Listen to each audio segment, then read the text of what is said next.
E como eu disse para vocês, o SRY é o principal gene responsável por esse mecanismo, mas muitos outros genes participam deste processo, tá?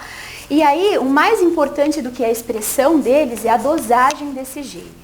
Então, o gene DAX1, que está no cromossomo 1, a duplicação deste gene leva à diferenciação no sentido feminino, mesmo na presença de um cariótipo XY, tá? O gene SOX9, que está no cromossomo 17, a expressão aumentada desse gene determina o desenvolvimento de gônada masculina, mesmo na ausência do SRY. O gene WNT1, que está no cromossomo 11, né, a perda em homozigose deste gene, então, determina a ausência de desenvolvimento renal e gonadal, e genital interna e externa no sentido feminino, enquanto deleções em heterozigose levam a malformações geniturinárias e a predisposição a alguns tipos de tumores renais na infância. E o gene WNT4, que está no cromossomo 1, é um gene necessário para o desenvolvimento do ovário e dos ductos de Miller, e já tem diversos trabalhos mostrando que camundongos nocaute para esse gene tiveram masculinização da genitália, né? O que eu quero mostrar com a localização desses genes? Eu quero mostrar que essa determinação, né, essa diferenciação sexual, ela não acontece só em genes que estão nos cromossomos sexuais, tá? Muitos outros genes, nos cromossomos autossomos, participam deste processo. Então, como é a diferenciação sexual normal, né? Então, como eu já falei, então, a gente tem o sexo genético, que ele é determinado no momento da fertilização, tá? Num cariótipo XY, então, a gente vai ter a expressão do gene SRY. Esse gene vai determinar a formação de testículo. No testículo, a gente vai ter aquelas duas populações celulares, né? Então, que vão secretar AMH e testosterona. Então, a AMH vai, obviamente, levar à regressão dos ductos de Miller, a testosterona vai levar, então, ao desenvolvimento dos ductos de Wolff, e através do metabolismo da testosterona, a gente vai ter toda uma diferenciação no sentido masculino, né? Então, o seio urogenital forma a uretra, o tubérculo a glande peniana, as pregas genitais a coluna peniana, e depois as saliências lábio-escrotais do escroto.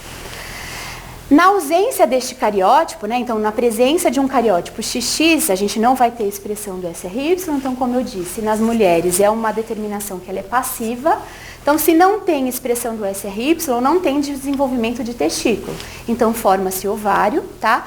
Se eu tenho ovário, eu também não vou ter esses dois, não vou ter nem AMH nem testosterona neste momento, tá?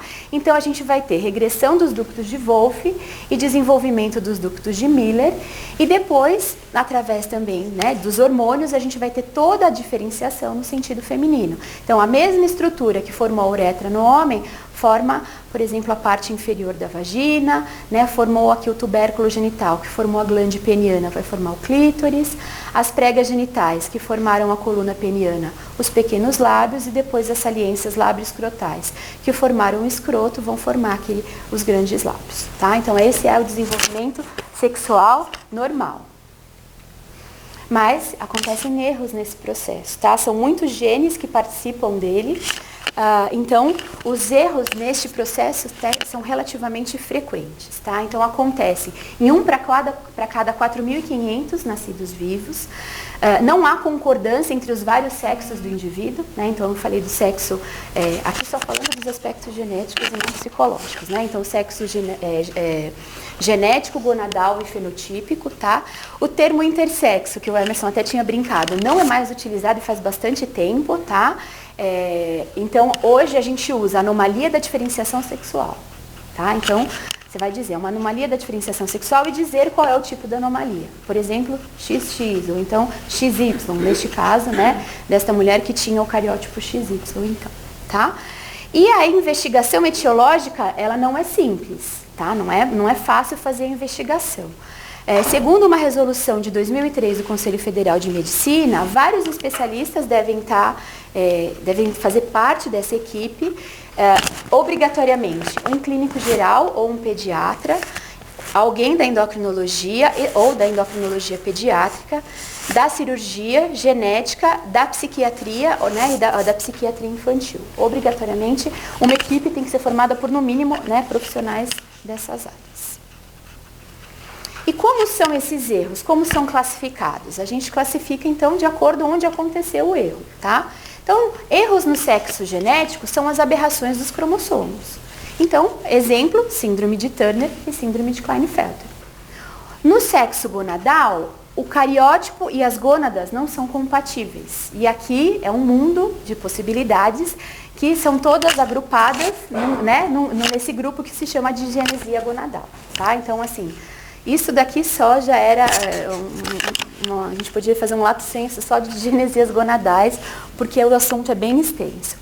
E depois, erro no sexo fenotípico, onde os genitais externos não são compatíveis com o fenótipo, e aí a gente tem o pseudohermafroditismo feminino e o pseudohermafroditismo masculino. Eu não vou falar deles todos, né? Eu vou me deter aqui na digenesia gonadal.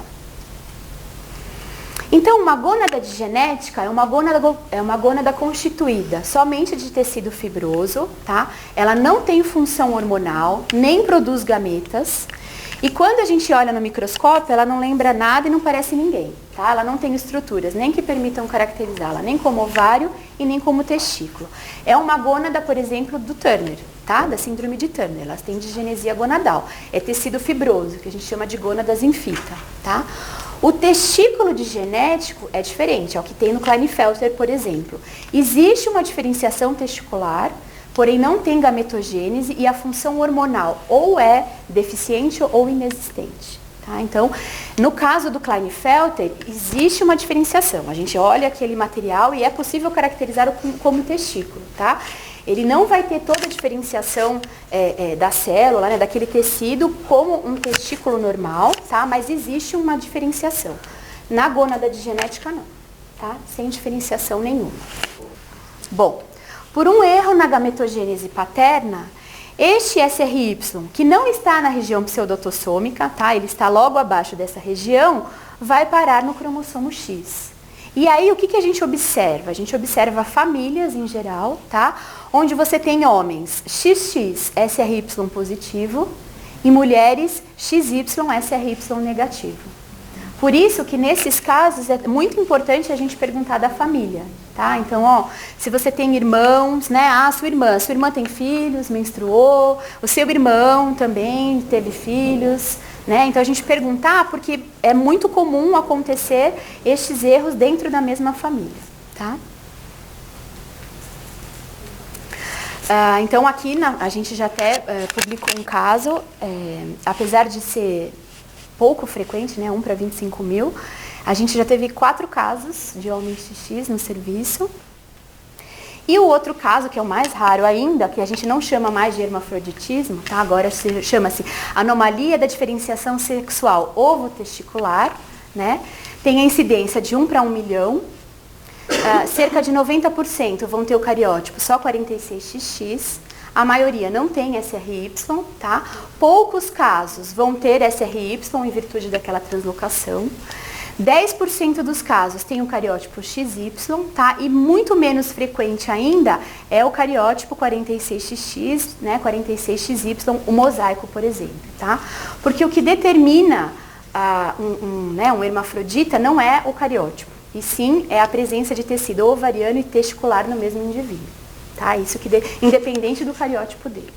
A definição é a presença de tecido ovariano e testicular, sempre, né, no mesmo indivíduo. Tá?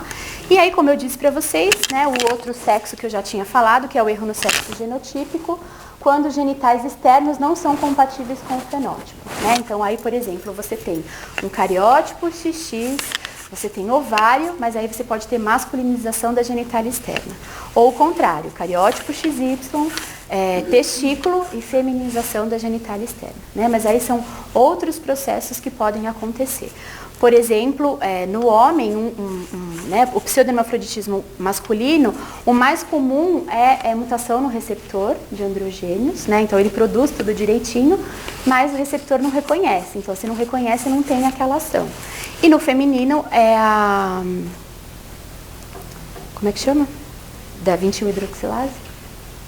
Hiperplasia adrenal congênita, tá? Então, que leva, então, à masculinização da genitália feminina. E é isso.